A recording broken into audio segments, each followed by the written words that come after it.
kumusta naman yan? Unang tanong, bakit itong My Guardian Alien ang napili mong pagbabalik? Then, second question, kumusta yung naging adjustment? Considering na you have busy schedule din nung ginawa mo to, di ba? Nung ginagawa mo. Yun muna.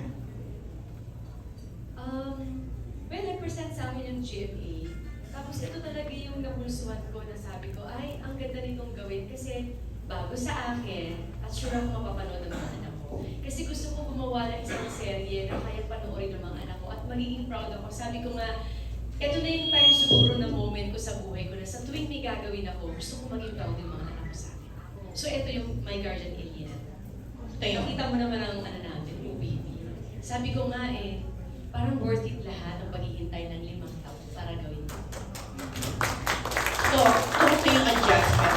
Adjustment, nung una talaga na sumabak ako sa kanila, nahihirapan talaga ako. Kasi after 5 years, nagbabalik akong soap, hindi ko alam kung saan yung angulo ko, nasaan yung lighting. So nangapa talaga ako. Sabi niya, Uchisera daw ako. Hindi, nangapa talaga. No, even the lines kasi, parang medyo nahirapan.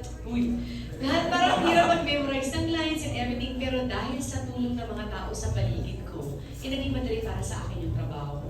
Special mention to Mir, yung aming PA, na walang sabi, pumupunta sa akin sa set, kasi may mga eksena ako na alam ng mahaba yung mga linya, kung pinupuntahan niya ako ahead of time. Tapos si Direk hindi din nagkukulang sa akin kung ano yung mga dapat ko, at dapat kong ipakita ang acting dito sa show na to, kasi bago magsimula ang lahat, nag-usap kami, Direk, medyo mahirap ito. Sabi ko sa GMA, bigyan niyo din ako ng show, hindi ako masyadong mahihirapan, kasi pag-uwi ko ng bahay, pagod pa ako. Bukod sa maganda tong kwento na to, sa sobrang dali, wala akong lines minsan. Kasi nga alien ako, so, naging madali para sa akin. At sabi ko nga, ito yung mas nilook forward ko yung makagawa ng magandang proyekto na mapapanood ng mga anak ko, na magiging proud sila. At the same time, proud ako sabihin na nakagawa ulit ako ng isang pamilya dahil sa show na to. So, lahat ito ay blessing para sa akin. Okay. So, yeah, kayo ni Gabi, alam naman ang lahat, di ba? Supposed to be ilang years ago ba to? Ilan naman tayong pagkakataong hindi nagkatamba, no? Nagalit na galit ka na sa akin. Joke lang. So, 4 na beses na pala na dapat na finally natuloy na. So, how was it naman working with Gabi Concepcion? Napakagaang katrabaho ni Kuya Para kumbaga sa pagkain, walang tulak kabigin sa kanya. Napakabait katrabaho, napakagaang katrabaho. Tsaka yung mga moment namin, mahilig siya mag-joke So, ginagawa niyang light talaga yung mga pagkakataon. Tapos yung mga pagkakataon na na-appreciate ko siya na pinag-uusapan namin yung mga buhay-buhay natin. Nasabi ko ay, kaya ang tanong, kung meron ka man gustong isang cast sa inyo na gusto mong maging magpalit kayo for one day, sabi ko siya, kasi nakita ko kung gano'n niya kamahal yung pamilya niya at yun na-appreciate ko sa kanya. Napakabuti niyang tao. So, how was it working with the Gabi again? Kasi Gabi. Gcash mo na lang. Then, yan, last na. Ikaw ba personally naniniwala ka sa alien? Dahil ginawa ko to, oo. Ano hindi mo ginagawa? Kaya manood kayo, malay nyo mamaya magpakita sa inyo, di ba? Ay, seryoso? Dahil hindi ka naniniwala? Hanggang ngayon naman hindi rin. So, minsan kasi mahirap paniwalaan ang mga bagay na hindi mo nakikita. Di ba? Mahirap sabihin na oo, pero hindi mo naman nakita. Ngayon kasi ang nagbabasi natin yung nakikita. So, malay naman natin meron. Max, ano sa palagay mo? Naniniwala. Naniniwala kaming lahat. Mamaya pupuntahan ka sa bahay. Kanina hindi. Ngayon naniniwala. So, final answer. Maniniwala ako.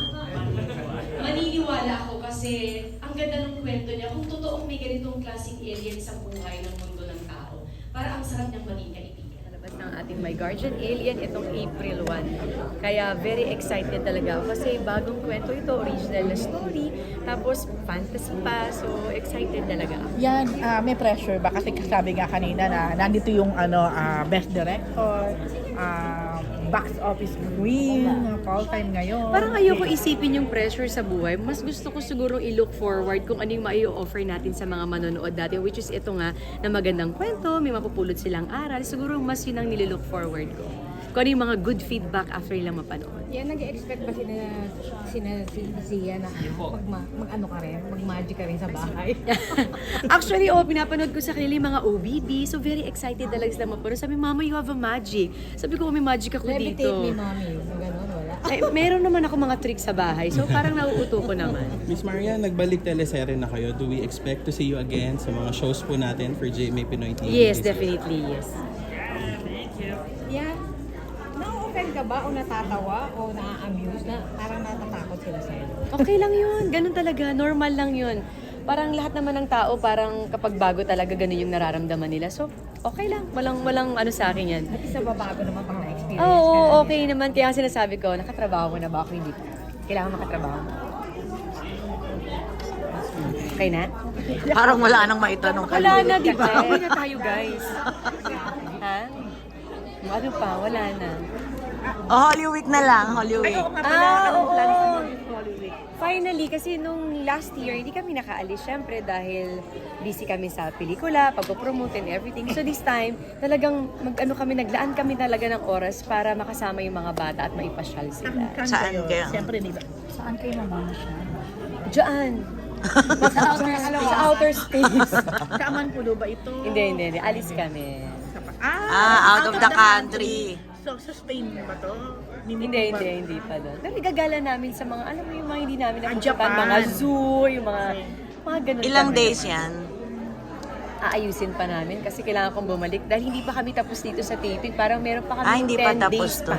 Okay. Pero at least, Kaunti na lang. Parang ngayon pa lang yung out of the country nyo. Tama ba? Oo. Nakasama yung dalawang bata Oo. from pandemic. Kaya excited din kami at least makapahinga kahit konti. Si Zicto ba ngayon pa lang? Siya yun Ay, pala. Ngayon nga, Kaya- tama. Yes, Aubrey Carantel. Ayan, teka na. Ay, sorry. Tapos na ba? Go na, go. Oo, kasi last time alis na. Alis na ako! Ate, kanina na-mention mo, no, na parang kakaiba nga yung role, tapos to the point na Wala kang... Gaano ka challenging yung alien? Mahirap. May pinanggalingan ka ba? May peg ka? Ganyan. Wala talaga. Nag-usap kami ni Direk. Direk, anong klaseng character siya? Ano kailangan gawin? Anong reaction? Ay, kapatay. Siyempre, May alien music. kasi. Kailangan mo talaga ng reaction dapat. So, unti-unti, sinasabi ni Direk sa akin na, week ano na to. Ito na, may konting feelings ka na, may konting reactions ka na. So, kaya maganda talaga yun na maganda yung communication namin para magawa namin na mas tama yung character ni alien. Oo. Ano, mahirap ba yun for you? Kasi Oo, diba, sabi ko nga, Direk, mas mahirap pala na walang lines kesa sa nagsasalita. Kasi ang hirap talaga, hindi ka makareact na may nangyayari, kailangan hindi ka muna puro kamay, puro ulo. Parang puro gano'n nung una. Pero syempre habang nagtatagal, nagkakaroon na siya ng pakiramdam, nalalaman niya na kung ano ibig sabihin ng tao. So, unti-unti nagkakaroon siya ng mga reactions. ang hirap parang i-humanize yung character. Oo, parang ganun siya. Parang ganun yung Oo, challenge. parang dumating nga sa point na in love na pala siya, pero hindi niya pala alam na yun pa rin ibig sabihin ng in love.